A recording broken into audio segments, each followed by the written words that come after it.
So it's really important for you to understand why Birthing Better families developed these skills. We wanted skills that worked. And at that time in the early 1970s, there was only a 4.5% cesarean rate.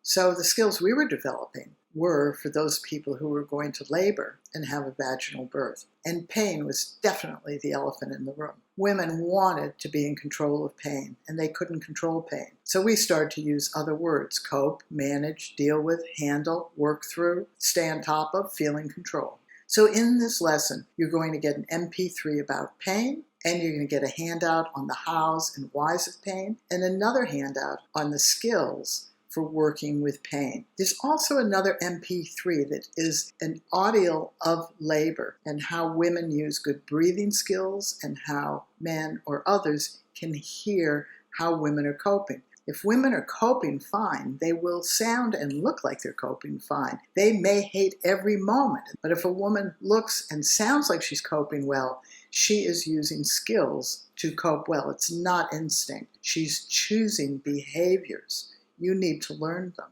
Then we found very early on, this is what women would say. At first, the contractions were light. They weren't very painful, and I didn't have any trouble coping. Then as time passed, the contractions got more intense. It was really a struggle to cope with it, but I managed. And then the labor contractions got really, really intense. They were so painful, and I lost it. I was overwhelmed. I felt out of control. What we learned as mothers and fathers was we were looking at a contraction as a whole unit. And in fact, a contraction had 5 phases. It started, pain increased, the pain peaked, the pain went away, and then there was space in between. In this handout, you're going to learn all the skills around using your skills in those 5 phases. This has made an incredible, remarkable change in how people use skills throughout their births. And these skills, of course, are just as valid for women who have non-laboring cesareans, or even if you're feeling anxious,